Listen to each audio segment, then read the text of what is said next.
Muy buenas noches, bienvenidos. Esto es 2018. Empezamos de inmediato. Se encuentra con nosotros el ex procurador José Ugaz. La noticia que hemos venido desarrollando durante toda la semana tiene que ver con esta intromisión que ha denunciado el fiscal Rafael Vela de su trabajo por parte del fiscal de la Nación, Pedro Chávarri.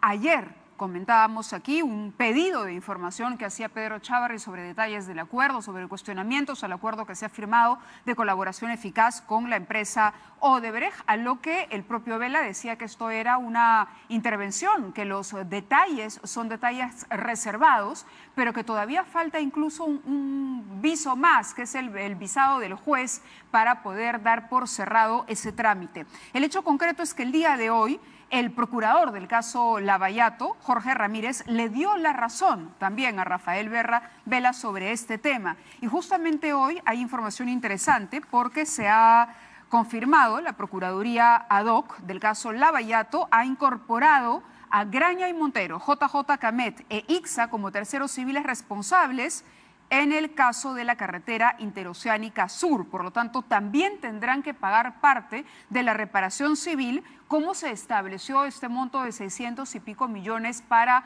Odebrecht. No será solo Odebrecht, sino, aquí lo dijo el procurador Ramírez, también tendrán que compartir el pago de esta reparación los funcionarios que delinquieron, todos aquellos que fueron parte de estos negocios turbios, de estas obras que se consiguieron a cambio de dádivas y, por supuesto, las empresas que participaron de estos proyectos como socias. El procurador Ramírez se encuentra en la línea telefónica. Bienvenido y muy buenas noches. Buenas noches, Mávila. Un gusto estar en tu programa a través del teléfono. No, al contrario, procurador, cuéntenos primero cuál ha sido su reacción después de conocer el pedido que hiciera ayer el fiscal Pedro Chávarri cuando le dirige este oficio al fiscal Rafael Vela. ¿Le preocupa que siga existiendo intromisión de este tipo por digamos, la más alta autoridad del Ministerio Público en el trabajo del equipo especial? Bueno, en principio debo decir que el proceso de colaboración eficaz es de carácter reservado. Y es más, luego que el acuerdo de colaboración sea aprobado por el juez, este sigue manteniendo su reserva incluso hasta el juzgamiento. La verdad que esto ya revela una intención de injerencia en el mismo proceso de colaboración, cuya información no se puede revelar por el carácter de la confidencialidad y la reserva. Esto lo sabe, sin duda, el fiscal, y sin embargo le ha exigido a Rafael Vela una información que él no le puede dar, más aún con el tema de los cuestionamientos de Rosa Bartra. ¿Cree que hay presión política detrás de esto? Porque el día de hoy, a través de redes sociales, se ironizaba respecto a la figura y al papel que podía desempeñar la congresista Bartra en esta famosa reunión con Chávarri para, de alguna manera, haber tenido una intervención directa en esta solicitud.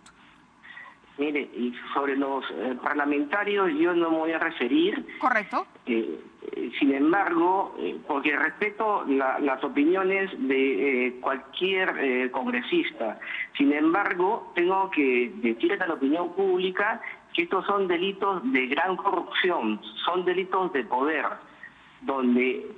que son cometidos precisamente por altos funcionarios del Estado, expresidentes, ministros, empresarios con gran capacidad económica, de presión, y que de todas maneras repercute al sistema político. Claro. En consecuencia, hay que tener mucha prudencia y mucha calma y que cada actor haga su trabajo.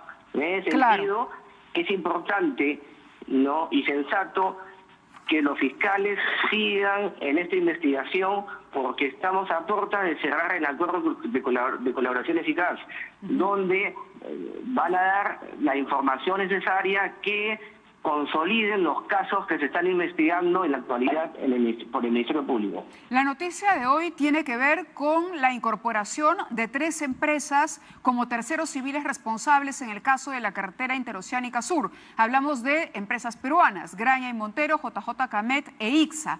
¿Cómo así se establece este monto de 200 millones de soles por concepto de reparación civil, procurador? Bien, esto obedece a una estrategia que ha empezado la Procuraduría hace más de un año de incorporar a las empresas vinculadas en este caso. En la actualidad son 27 empresas y las empresas del Grupo Odebrecht. Esta estrategia tiene como finalidad incorporar a las empresas al proceso judicial para que paguen la reparación civil. Claro. Se ha construido una posición jurídica que felizmente ha sido aceptada por los tribunales peruanos y por otro lado tenemos en la actualidad 200 millones de soles en embargo a personas naturales para asegurar el pago de la reparación civil. Esto debe ser una estrategia integral. Asimismo, hemos logrado una reparación civil de 610 millones de soles con la empresa Odebrecht en el marco de este proceso de colaboración eficaz, que viene a ser el monto más alto de la historia judicial de la República en delitos de corrupción.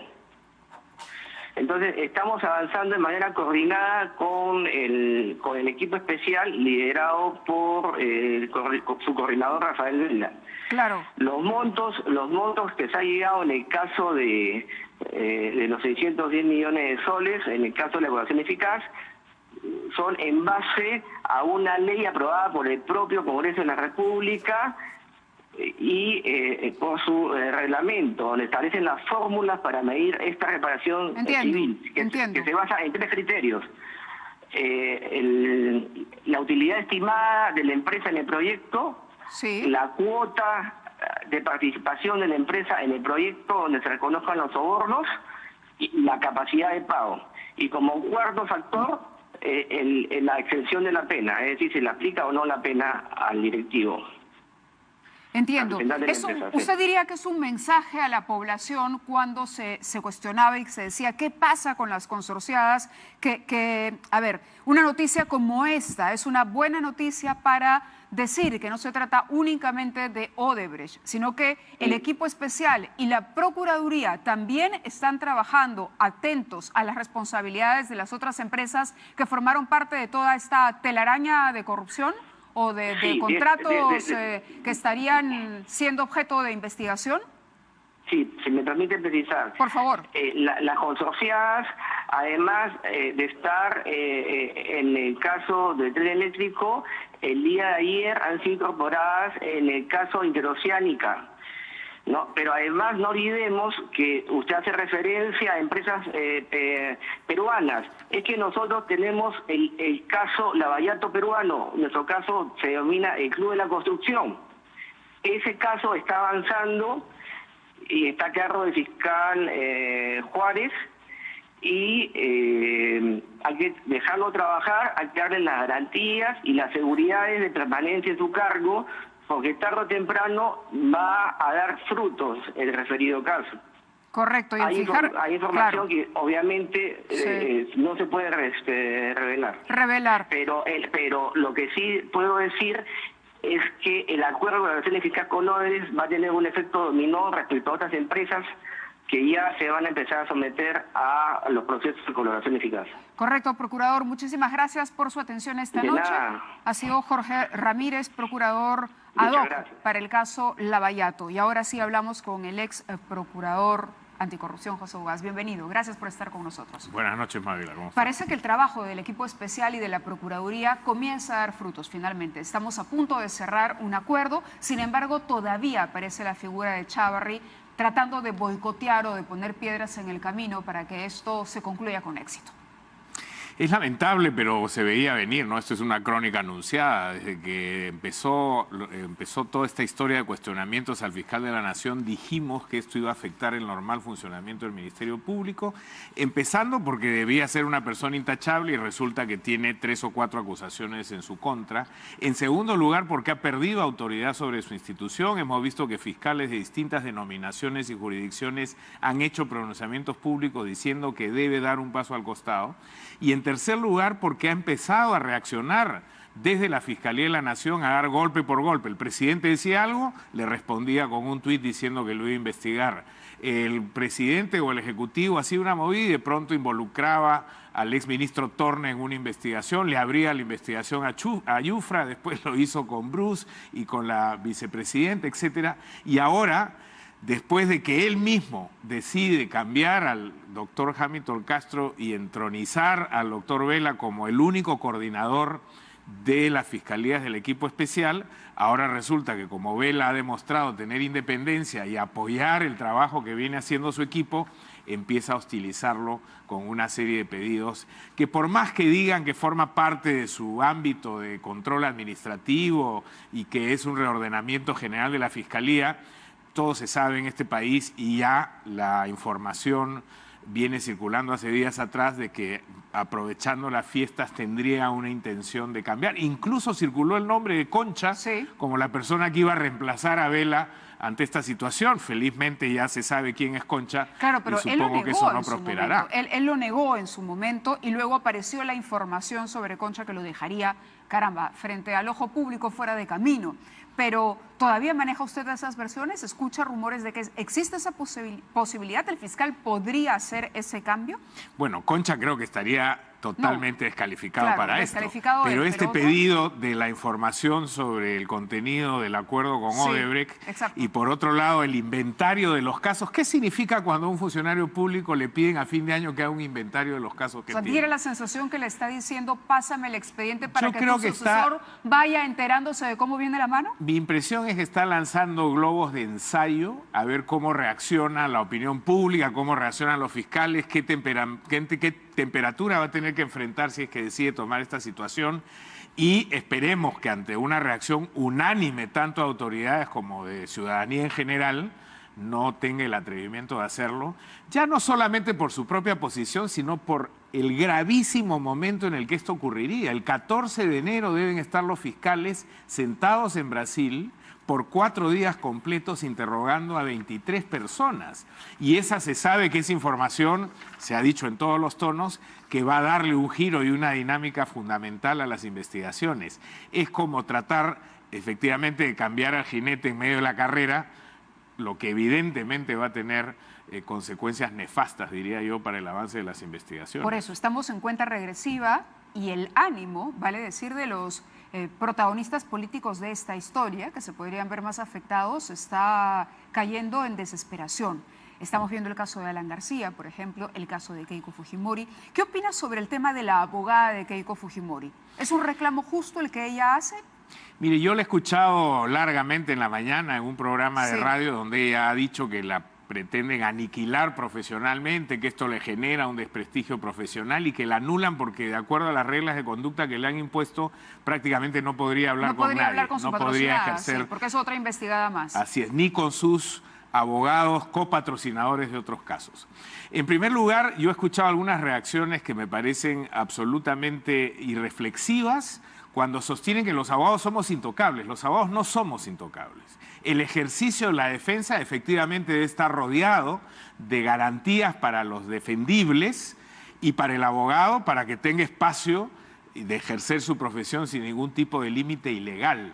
Pero cuando un abogado cruza la frontera y deja de ser un patrocinador para convertirse en un cómplice o en un coautor, ahí no hay blindaje profesional alguno. Pensemos en lo que pasó hace algunos años con la Asociación de Abogados Democráticos, ¿no? Los abogados de Sendero Luminoso. Ahí está Crespo y habían algunos otros, Cartagena, etcétera, que ejercían el patrocinio de Abimael Guzmán y de varios otros terroristas. Por supuesto, no quiero comparar a la doctora Loza con estos otros abogados, pero creo que es un ejemplo válido en términos técnicos. Ellos cruzaron la frontera, se demostró que entraron en asociación ilícita para el terrorismo y por eso fueron procesados y condenados. Es igual que cuando uno escucha que los partidos políticos, por el solo hecho de serlos, no pueden ser considerados aparatos criminales. ¿Y qué fue el Partido Comunista del Perú? ¿Qué fue el Harry Batasuna en el caso de España y la ETA? Sino un partido político que devino en una organización criminal y un sistema democrático en defensa de sus propios principios los criminalizó y los puso en prisión.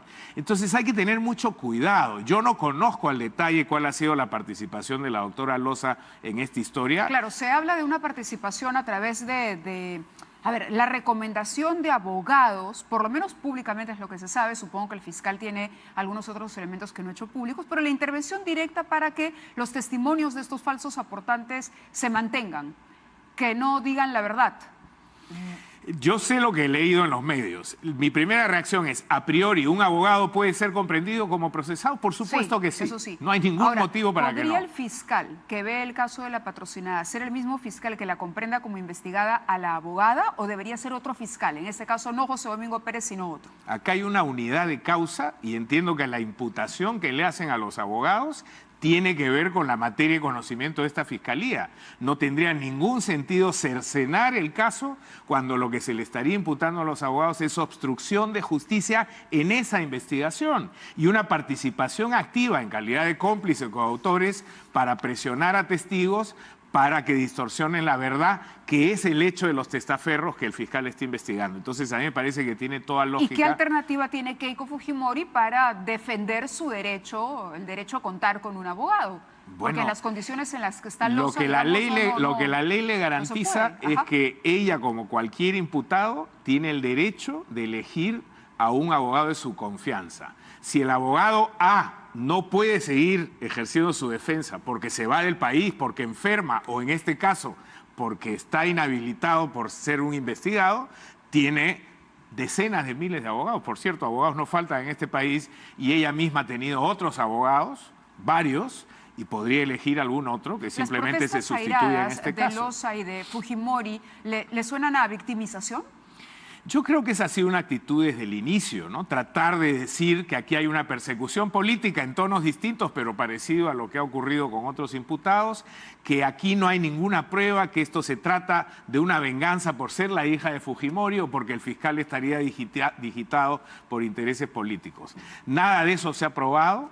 Todo indica que hay evidencia suficiente. Ahora, cuando vamos conociendo que hay colaboradores, informantes, testigos, documentos. Hemos visto lo que ha pasado con los fondos que ahora le atribuyen a una persona que ya no puede testimoniar porque ha fallecido y un reconocimiento tardío de los actores principales diciendo, bueno, sí, efectivamente yo moví $1 millón en efectivo, se lo di a mi sobrino.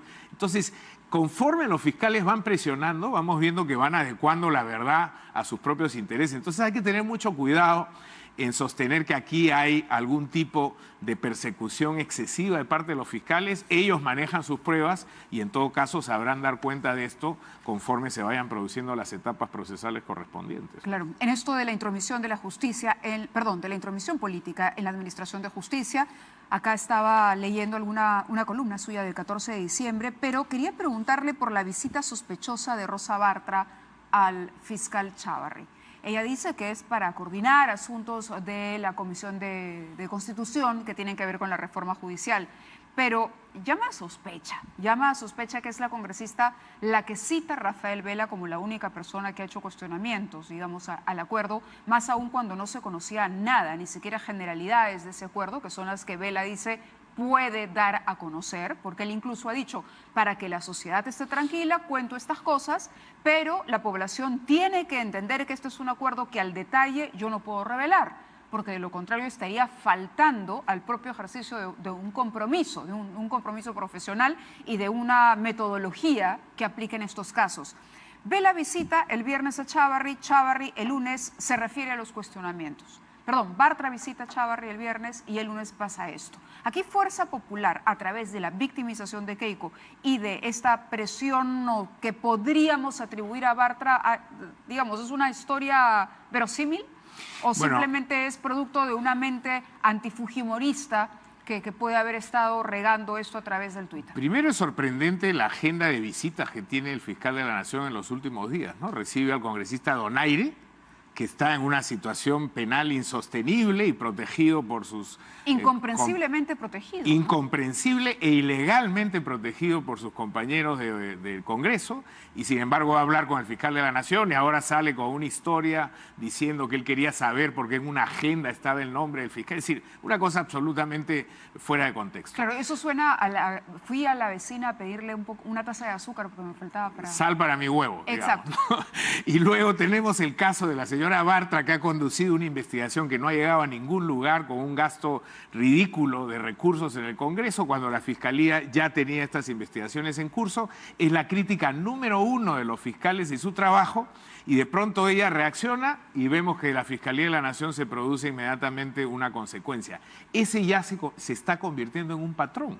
cuando Keiko Fujimori cuestionó a la Fiscalía de la Nación hace un tiempo, ¿qué pasa con el fiscal? Al día siguiente le metió la denuncia a Yufra. A Yufra, claro, era por el tema de los Mamani videos. De los Mamani videos. Sí. Entonces acá está produciéndose una fiscalía que aparentemente tiene ciertos botones que la hacen reaccionar inmediatamente y todos esos botones vienen de un solo lado, que es del lado del fujimorismo, lo cual confirmaría un conjunto de evidencia que sería largo detallar en este caso, pero todos los indicios evidencian que hay un canje de favores entre el fiscal de la Nación y un par de grupos políticos que están precisamente en el medio de las investigaciones de la Fiscalía, ¿no? La sala que tiene que resolver la apelación de Keiko Fujimori es una sala que ha sido cuestionada porque ayer El Comercio revela que una de sus integrantes es una persona cercana a Inostroza. La cercanía con Inostroza, prófugo de la justicia, hoy pendiente su proceso de extradición, digamos, ¿basta para quejar a esta señora, para digamos, obligarla a que se inhiba de participar en una decisión de esta naturaleza e importancia? Mire, si fuera una foto de juezas con un magistrado superior a ellas, yo no vería ningún problema. Pero estas juezas forman parte de un grupo que se llama las Amigas de Cecitar. Y si uno lee las conversaciones de las amigas de Cecitar, están hablando de viajes, de hacer homenajes, de que Cecitar es así, Cecitar es asá. Eso ya habla de un nivel de coordinación que desde una perspectiva de investigación a una organización enquistada en el Poder Judicial abre sospechas sobre esta magistrada. Yo creo que ella ha debido excusarse desde el día 1 sabiendo que tenía esta vinculación con Inostroza. De ser atendida la apelación de Keiko, la presencia de esta persona podría servir para protestar contra esa medida, presentar una acción legal en el proceso y considerar que yo creo no que es válida. hiere de una manera insalvable cualquier decisión en la que ella participe que tenga que ver de alguna manera con cualquier hecho que la vincula a Inostroza. ¿Qué recurso tendría la Fiscalía a mano, digamos? ¿Tendría alguna herramienta que pueda emplear la Fiscalía? Bueno, frente a una decisión de la Corte queda siempre la posibilidad de un recurso de queja y que sea revisado extraordinariamente por una instancia superior. Claro, que sería el camino a seguir. Que sería el camino a seguir, pero digamos, una vez más estamos frente a una serie de personajes del sistema judicial que aparecen vinculados, como el mismo Chávarri, a un prófugo de la justicia que es Inostroza. Y claro, que invalida cualquier decisión que uno pretenda sostener que es neutral. Claro, el procurador Iván Montoya decía ayer que cuando Inostroza trabaja para que Chávarri se consolide como fiscal de la Nación, cuando le ofrece en estos audios que hemos conocido que va a tener una reunión con medios para mejorar su imagen, para no hacerle una campaña, en fin, a favor de la posición de Chávarri, ya había una intromisión del juez en la autonomía del Ministerio Público. Mejor dicho, Chávarri ya estaba abdicando a esa autonomía. En este caso, al obedecer, en el supuesto de que comprobáramos que hay una relación sumamente directa, porque eso es, como le dije, una presunción, entre lo que dice el fujimorismo y lo que finalmente resuelve Chávarri, esto pone la situación de Chávarri en una... A ver, está caminando al borde del precipicio, ¿no? Porque en un estado, a ver, ¿qué garantías pueden tener los representantes del Ministerio Público si el Congreso, fuerzas políticas del Congreso o el propio gente del Poder Judicial, que hoy sabemos es corrupta, pero que en su momento lo hizo, finalmente intervienen y mueven al fiscal como mejor les parece? Es una raya más al tigre, ¿no? O sea, ya está el tema de las notas, ya está el tema de los audios, en fin, todo lo que ha salido y sin embargo... Es claro que el fiscal de la Nación no va a dar un paso al costado. Va a dar, ese es el problema. Entonces, no va a dar. Esta otra circunstancia que se suma simplemente seguirá incrementando sus pasivos, pero yo creo que la solución o pasa porque en algún momento antes de que se establezca la Junta Nacional de Justicia, el Congreso se ponga los pantalones y tome la decisión que corresponda, o esperar hasta que finalmente la Junta decida apartarlo del cargo por todas estas situaciones que cuestionan su posición en la Fiscalía de la Nación.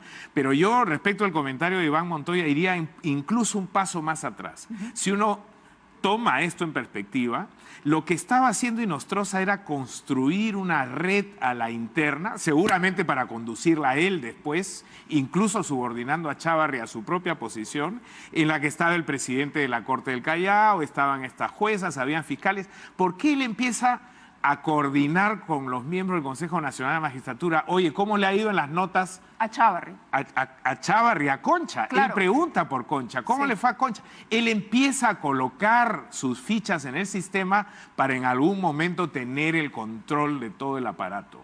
Y entonces esto incluye a Chávarri, pero no solamente es la relación Chávarri-Nostroza. Ahí había una red en ejercicio que incluía al Consejo de la Magistratura, a presidentes de corte, a jueces y fiscales de denominación inferior y superior, y que por supuesto llegó hasta la Fiscalía de la Nación. Ahí hay que sumarle congresistas, miembros de partidos políticos, empresarios.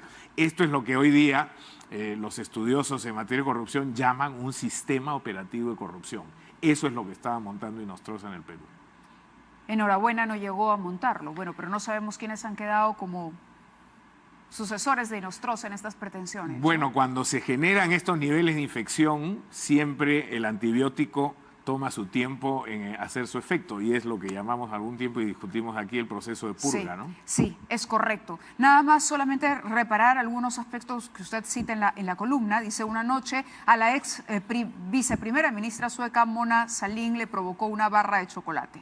Compró un Toblerone con la tarjeta de gastos oficiales. El importe era de menos de 12 euros. Meses después la destruyeron por usar los recursos estatales en un consumo personal. En el Perú la situación sería impensada. Pero impensada Este es un caso... Es súper interesante la comparación porque, a ver, vamos, se compró un Toblerone, pero es lo que decimos, el ladrón es ladrón, así se roba un sol. Usted entra a internet, ponga el caso Toblerone y le va a salir esta historia. Esta es una historia muy conocida en el mundo anticorrupción. Una primera ministra de insospechada actitud, es decir, nadie jamás se le ocurrió decir que era corrupta, un día se queda trabajando hasta muy tarde, sale de su oficina, le provoca comer algo, para en una máquina y compra un Toblerone con la tarjeta de crédito y se equivoca de tarjeta de crédito y usa la de la oficina en vez de usar la propia. En los estándares suecos, eso es un acto indebido y cuando la auditoría detecta esto no le queda otra que renunciar. Acá, ¿quién va a renunciar por comprar un chocolate equivocadamente? Acá, un fiscal de la Nación, acusado de pertenecer a una organización de crimen organizado y de haber falseado sus notas, sigue sentado intentando administrar el Ministerio Público. Estamos muy lejos de un Toblerone que vale 7 euros, 8 euros sí, respecto de realmente. Los casos. Y además es una tristeza porque aquí está este ranking de Transparencia Internacional de 100 puntos. Nosotros logramos apenas 37 puntos. Eso es históricamente, muy no nos movemos de ese lado. Los suecos, los daneses, los finlandeses, los neozelandeses están en un rango que va entre los 87 y 92 puntos. Correcto, pero Perú ¿con quién codea ese nivel? América Latina en general está estancada en los 30. El país que ha caído significativamente en el ranking del 2017 es Venezuela, que ha caído a los 13 puntos. Y ya está en el rango de los países considerados estados fallidos. Salvo Uruguay, Chile y Costa Rica, todos los demás de América Central y América del Sur nos movemos en el tercio inferior de la tabla, aproximadamente. Para que ustedes sepan, un dato más, países pobres, última década, 8.3 trillones de dólares en pérdidas por corrupción. No es poca cosa la factura que le pasa la corrupción a los países, más aún a los que enfrentan el flagelo de la pobreza. ¿El presidente Martín Vizcarra lo está haciendo bien desde su punto de vista? ¿No hay una invasión sospechosa de poderes, que es lo que le reclaman, que esté todo el tiempo cuestionando al fiscal? ¿Usted cree que el Ejecutivo tiene esa responsabilidad? Yo creo que tuvo unos primeros meses de desconcierto para él y para todos los que lo mirábamos. Fue muy desconcertante ver cómo no reaccionaba y le daba a la oposición todo lo que le pedían. Luego me parece que se ha dado cuenta en qué circunstancia está ubicado y ha reaccionado con energía. Y esa reacción para mí es un buen comienzo. Creo que su enfoque del problema es acertado. Nunca antes hemos visto un líder político diciendo el problema de la corrupción no se resuelve solamente metiendo a la gente a la cárcel o aumentando las penas como sugiere la demagogia, sino hay que hacer reformas estructurales porque es un problema estructural. Correcto. Y eso me parece que es un primer paso fundamental. Ojalá que mantenga la voluntad política, la visión y que haga sostenible este esfuerzo para que funcione, ¿no? Muchísimas gracias, doctor Ugaz, por estar con nosotros. Que tenga una feliz Navidad si no lo vemos antes. Igualmente, y muchas gracias por los chocolates. No eran tolerones, lamentablemente. No. Vamos a la pausa y regresamos con el embajador Alan Wagner, que es parte de este equipo que conformó el Ejecutivo para desarrollar esta ley para la Junta Nacional de Justicia que el presidente anunció. El domingo fue el referéndum, a los 2 días el presidente decía, ya tengo la ley, así que no hay pretextos para que el Congreso no lo apruebe y lo apruebe rápido. Regresamos con Alan Wagner.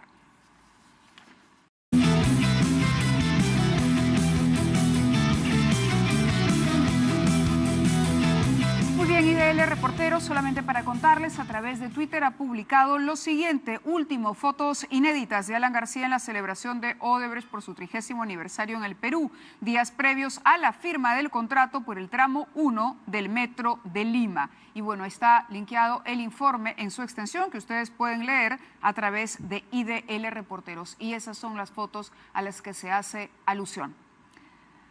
Continuamos aquí en 2018, ya está con nosotros Alan Wagner. El presidente de la República anunció que ya tenía lista la ley para que entre en operación de una vez en funciones la Junta Nacional de Justicia y que el equipo que había participado de esta ley incluía, cómo no, a aquellos que también lo acompañaron en las propuestas para la reforma inicial que se puso a referéndum. Alan Wagner está con nosotros, ha integrado ese grupo de trabajo y seguramente tiene mucho que contarnos respecto al funcionamiento de la Junta Nacional de Justicia, que sería el ente que reemplaza al extinto Consejo Nacional de la Magistratura, al vergonzoso Consejo Nacional de la Magistratura que todos queremos dejar ya en el pasado. Bienvenido, embajador, gracias. Muchas gracias, Mabel. ¿Qué nos puede adelantar? ¿Cuál es la propuesta del Ejecutivo para que esto funcione y funcione bien y rápido?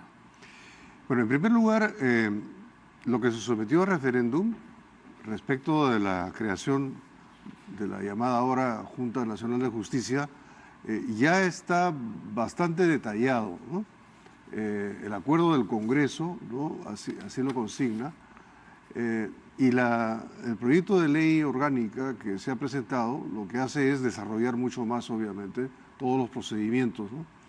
Ahora, en síntesis, lo más importante es que esta ley orgánica se apruebe cuanto antes por el Congreso. Con los ajustes que los congresistas consideren convenientes, obviamente, ¿no? Porque eso es lo que va a determinar la posibilidad de que la nueva Junta Nacional de Justicia pueda constituirse. De hecho, el proyecto que ha enviado el Ejecutivo contempla que la Junta Nacional de Justicia debería quedar constituida como en un plazo máximo de 60 días posteriores a la aprobación de la ley orgánica. Y como sabemos, y usted lo acaba de mencionar, no existe ya más el Consejo Nacional de la Magistratura, sus miembros fueron correctamente defenestrados por el Congreso, ¿no? Y entonces, en ese momento, esa piedra angular del sistema de administración de justicia es inexistente y es necesario que inicie funciones la nueva organización que la va a reemplazar. Entonces, si el Congreso aprobara la ley orgánica, como esperamos en el mes de enero, sí, eso permitiría entonces que el comité especial que va a llevar a cabo el proceso de concurso público, ¿no? Para la selección de los nuevos jueces, podría constituirse de inmediato y convocar el concurso en el mes de febrero, ¿no? Y si las cosas siguen desarrollándose aceleradamente, en marzo podría ya quedar constituida la nueva Junta Nacional de Justicia. Esto sería extremadamente importante porque le permitiría, en primer lugar, tomar ciertas decisiones de nombramientos de jueces que están pendientes, ¿no? Pero además iniciar lo que es tal vez el encargo más delicado que se le ha dado, y es que tiene 1 año y medio para revisar. Para revisar todo lo que ha hecho el anterior Consejo Nacional de Magistratura, ¿no? Esa va a ser la tarea, digamos, clave y la gran oportunidad, porque es a través de esa revisión de decisiones que haya tomado el anterior Consejo de la Magistratura, que sean además claramente ilegales, que se podrá hacer una limpieza a fondo del Poder Judicial y del Ministerio Público. Así es. Ahora, había quienes decían, correcto, le toca a la Junta revisar qué pasa en el caso del fiscal de la Nación, nombrado por el Consejo Nacional de la Magistratura, digamos. Sí. Bueno, ahí hay un tema que además es delicado, y es que el comité especial encargado de convocar el concurso público y finalmente seleccionar a los miembros de la nueva Junta Nacional de Justicia incluye al fiscal de la Nación. Claro. Entonces, digamos que sería una situación sui generis, para utilizar un adjetivo así un poco neutro, ¿no? Que una persona que está cuestionada y que eventualmente podría estar incluida dentro de las decisiones que revise la nueva Junta Nacional de Magistratura, no participe de la selección de los miembros de la nueva organización. Exacto. Lo cual significaría, como lo hemos venido nosotros pidiendo a través de la Asociación Civil Transparencia, que el Congreso se aboque a resolver las 4 acusaciones constitucionales que tiene el señor Chávarri, ¿no? Y que de una vez defina esa situación, ¿no? Eso permitiría evitar que el señor Chávarri, pues, de alguna manera extraña, participe, ¿no?, en la selección de un órgano que finalmente lo pueda vacar. O en todo caso tendría que inhibirse, yo no sé, pero es una situación anómala que habría que evitar, ¿no?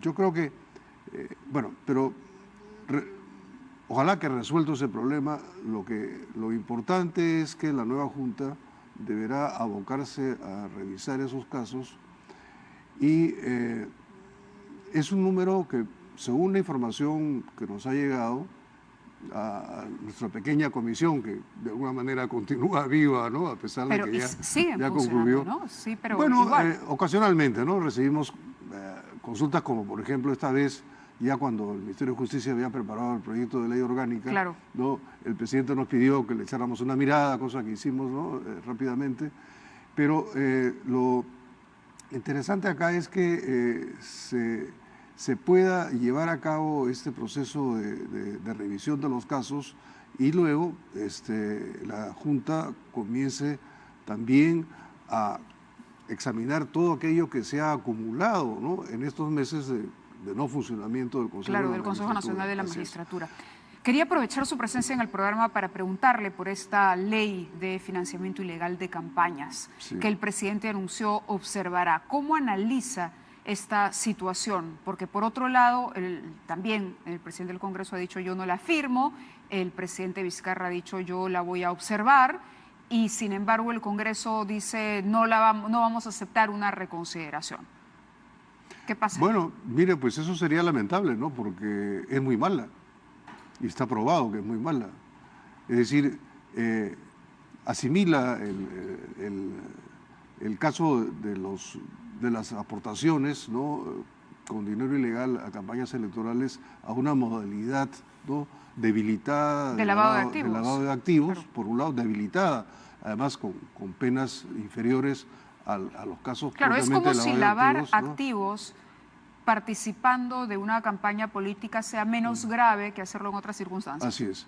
Pero, y además también le da a la OMPE una facultad que es inconstitucional, que la OMPE por sí ante sí determine en qué casos, ¿no?, de aportaciones se ha producido un delito o no se ha producido. Eso le corresponde al Poder Judicial. Sin duda. De manera pues que esa es una ley mala por donde se le vea, pero además en el referéndum se ha aprobado, ¿no?, un dispositivo por el cual, ¿no?, será ilegal, ¿no?, la entrega de dinero, ¿no?, en las campañas electorales, y eso debería llevar a considerar un tipo especial, ¿no?, de delito precisamente referido a eso, porque también los juristas han dicho de que de no ser así se podría dar lo que se llama la retroactividad benigna, y es que esta mala ley aprobada en el Congreso, ¿no?, pudiera eventualmente, ¿no?, aplicarse hacia atrás, ¿no? Claro, a quienes en este momento están investigados por ese delito, justamente, claro, y que enfrentan una situación que encaja claro, es casi como si la norma se hubiese creado para quienes en este momento están enfrentando investigaciones del Ministerio Público en ese sentido. Tal vez fue así. ¿Las sospechas? Bueno, pues que valen. Las cosas no ocurren por casualidad, ¿no? Exacto, porque teniendo en cuenta justamente esa retroactividad, es que sí es aplicable y eso desbarata el argumento de que no va a afectar o que no es una ley hecha con nombre propio. ¿Correcto? Ahora, ¿cómo queda el proceso? Es decir, leí una entrevista en la que usted dice que no solo el gobierno podría observarla, sino por este tema de OMPE también podría ser el TC. Claro, porque sería inconstitucional. O sea, el propio Tribunal Constitucional también podría, y en ese caso podría, el Congreso ya no le quedaría otra que dejarla sin efecto. Dejarla sin efecto. Muy bien, vamos a hacer una pausa y regresamos. Continuamos.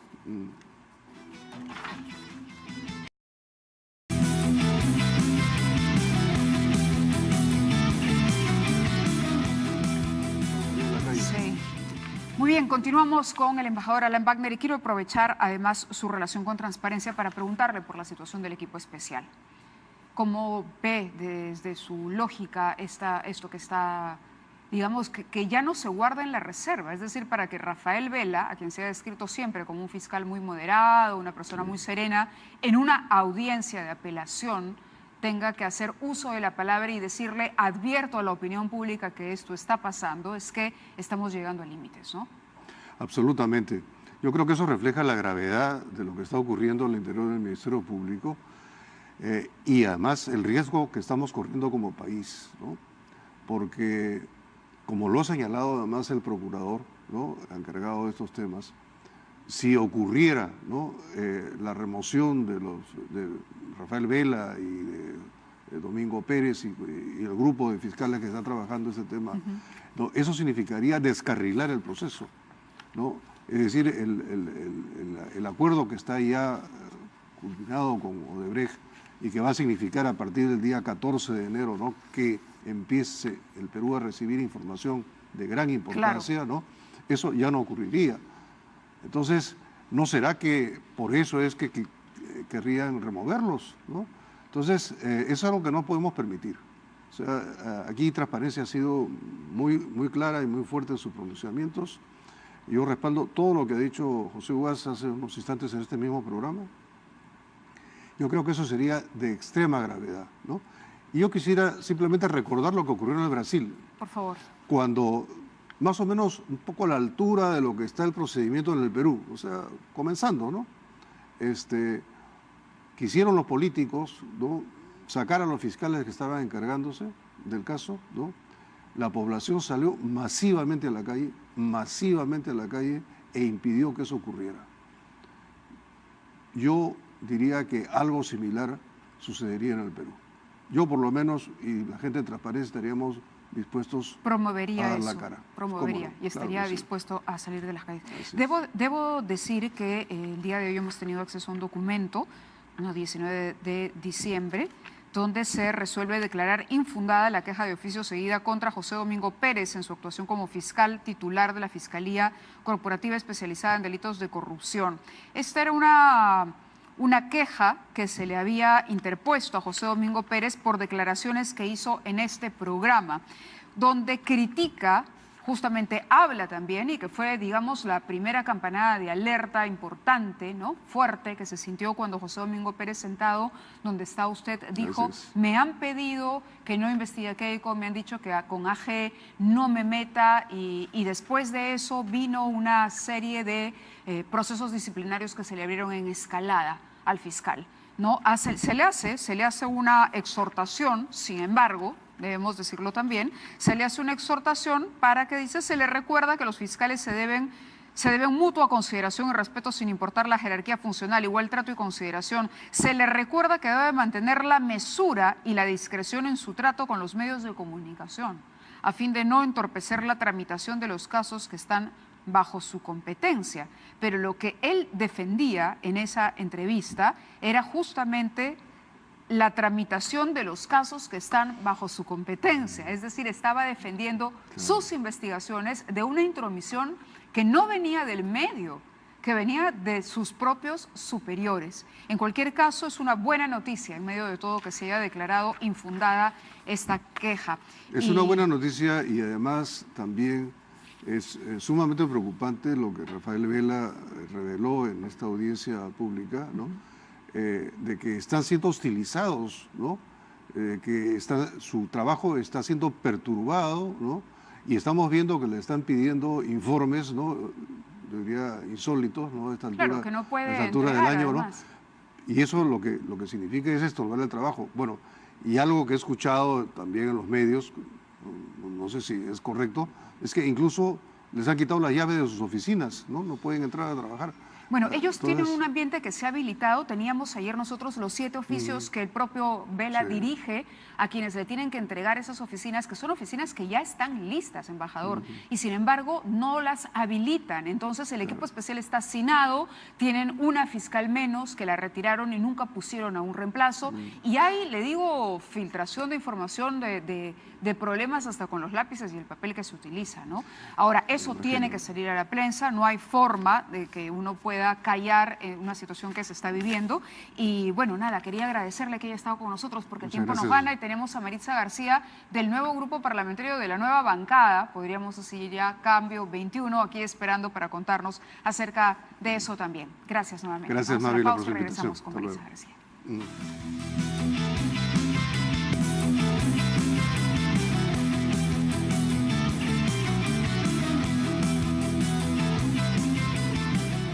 Muy bien, la historia empieza con esta sentencia emitida por el Tribunal Constitucional el 10 de julio. Desde ese día, Cambio 21 envió una decena de oficios pidiendo ser reconocidos estos congresistas como una bancada.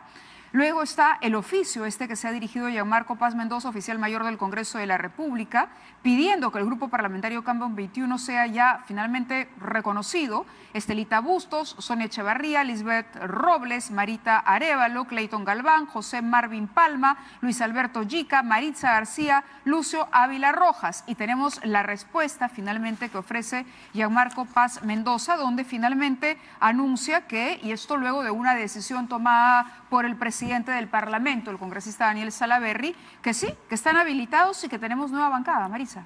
Buenas noches, Mávila. Muy buenas noches. Gracias por la invitación. ¿Cuáles son las principales implicancias? Parece que aquí hay gente que está preocupada porque se va a perder una hegemonía que tenía Fuerza Popular en el Parlamento hasta el día de hoy. Así es, Mávila. Esa es la principal preocupación, creo que, de Fuerza Popular y del APRA, que han venido trabajando en pared.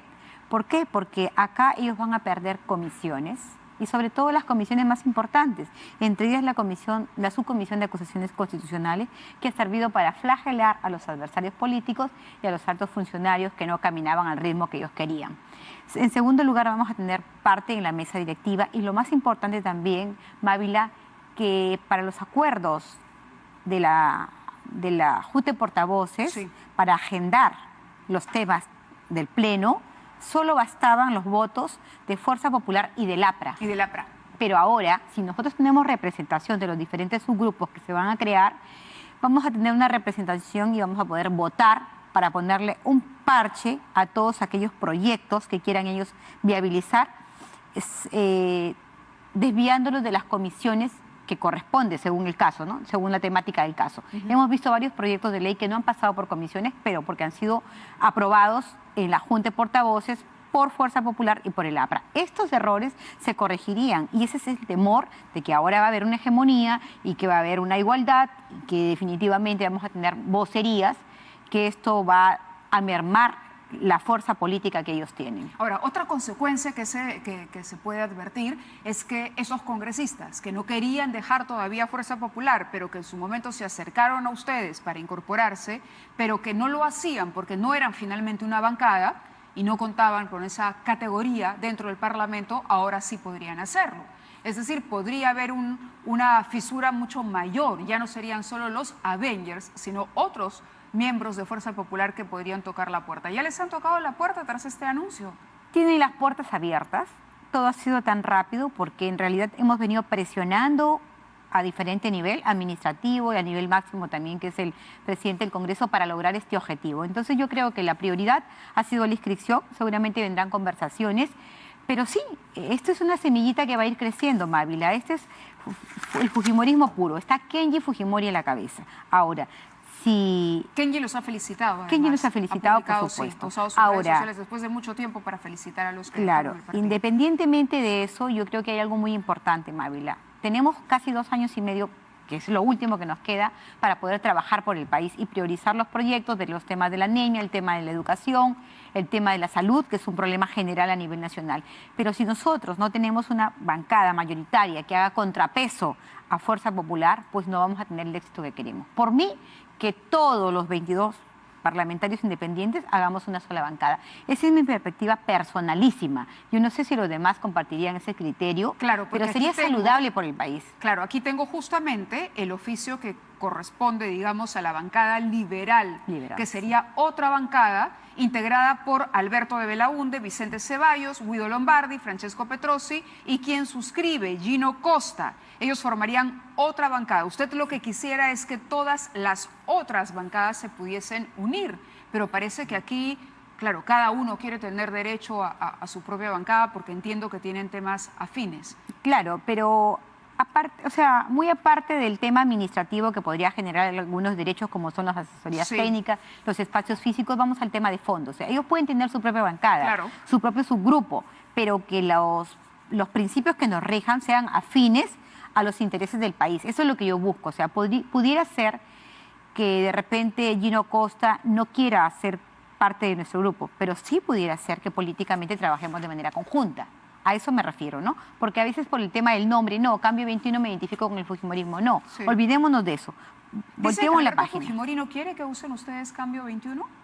Bueno, desconozco, la verdad que no, recién me estoy enterando en este momento, pero Cambio 21 es un grupo político que fue creado por Kenji Fujimori y Kenji nos ha felicitado el día de hoy por la tenacidad y la lucha constante, así que, bueno, nuestro líder es Kenji Fujimori. Kenji Fujimori y no Alberto Fujimori. Es que don Alberto Fujimori no puede hacer política, ¿sabes? Y lo conoce todo el Perú entero, que él está prohibido de hacer política porque tiene el tema de un indulto. Y yo sé que don Alberto Fujimori podrá ser un buen asesor político, pero está cuidando mucho también su tema de su libertad, como corresponde. Entonces yo creo que él no está interfiriendo en la política, no he escuchado ningún comentario al respecto, pero respeto sus posiciones. Ustedes tienen derecho ahora entonces a participar de la Junta de Portavoces, a un vocero, que es... El vocero es Lucio Ávila y el alterno Malvi Parma. Ya están designados. Ya están designados. Y las comisiones también van a poder participar ahora, que era lo que no podían hacer antes. Y además de eso también podemos participar en la mesa directiva de aquí para el siguiente periodo legislativo, que hemos visto que en esta oportunidad Daniel Salaverry le da un giro total al Parlamento, tal es así que tiene un 23% de aprobación a diferencia de sus antecesores. Entonces, eso es lo que le choca a Fuerza Popular, que llegue alguien con todo el ánimo, déjame terminar, que llegue alguien que no le tiemble la mano y que haya dicho un alto. Yo voy a respetar la ley, porque acá el reglamento me ordena a mí a acatar los fallos judiciales. Y lo que ha hecho Salaverry es de aplaudirlo. O sea, él ha dado el ejemplo y está acatando no solamente un fallo, dos, porque el primero fue el mío. En el mío también hubo oposición para mi reincorporación, sin embargo, él dijo es una sentencia, perdón, es una medida cautelar y tengo que cumplirla. Ha pasado lo mismo con este fallo. Han hecho largas enviándolo a la comisión que preside la señora Barta de Constitución, que no era necesario. ¿Por qué? Porque la ley orgánica establece claramente que las sentencias no se interpretan, que las sentencias se aplican, se cumplen y que están incluso prohibidos de interpretarlas. Sin embargo, por el desconocimiento de la ley orgánica del Poder Judicial, creo que lo derivaron por un error. ¿Le sorprende lo ocurrido? Usted que ha sido parte del fujimorismo y que en su momento dijo, dentro del manejo, es un manejo casi militar de la organización. Hoy el fujimorismo, usted diría, más aún considerando las últimas decisiones y pronunciamientos de Salaverry, ¿lo ve mucho tiempo más en Fuerza Popular o cree que se va? No, lo he visto como un presidente independiente. Creo que no lo digo yo, lo dice el pueblo, lo dice los medios de comunicación. He visto que ha hecho una buena labor, ha separado su corazoncito naranja y me lo dijo desde el primer día con su labor como presidente del Congreso. ¿Pero porque es lo que tiene que hacer? ¿Separar el corazoncito naranja del ejercicio? Pues en el momento que está ejerciendo una presidencia, yo creo que es lo mejor que puede haber hecho Salaverry. Si no, no hubiera podido acatar estas decisiones que son tan importantes para equilibrar los poderes a la interna del Parlamento, ¿no? Y también con el Ejecutivo, porque si el Ejecutivo... Usted más que nadie sabe que eso se puede considerar como una deslealtad. Y sin embargo, y sospechosamente, esta vez no están hablando ni de indisciplina, simplemente han dicho, oh sorpresa, pero no toman una medida tan drástica como la han tomado con ustedes, por ejemplo. No podrían tomarla, Mávila, no podrían tomarla, porque hoy están debilitados. Pero estoy segura que si tendrían el poder que tuvieron en un principio, lo hubieran hecho. Pero Salaverry no está jugando con Fuerza Popular. Lo que él está haciendo es un manejo político para cambiarle la cara al Parlamento y decirle al país, oye, aquí estoy para mejorar los errores que mis antecesores cometieron. Y le hace bien no solamente al país, le hace bien a la propia señora Keiko Fujimori, porque sigue siendo de Fuerza Popular. ¿Qué pasaría si mañana Fuerza Popular recobra de alguna forma ese poder y se queda únicamente con los parlamentarios que de verdad quieren luchar por el país? ¿Qué pasaría? Eso daría un giro total en la política, porque si no hubiera sido por Daniel Salaverry, seguiríamos con el 6% de aprobación. Muy bien, Maritza, gracias. muchas gracias por haber estado con nosotros. Gracias a ustedes también por acompañarnos. Volvemos mañana a las 9.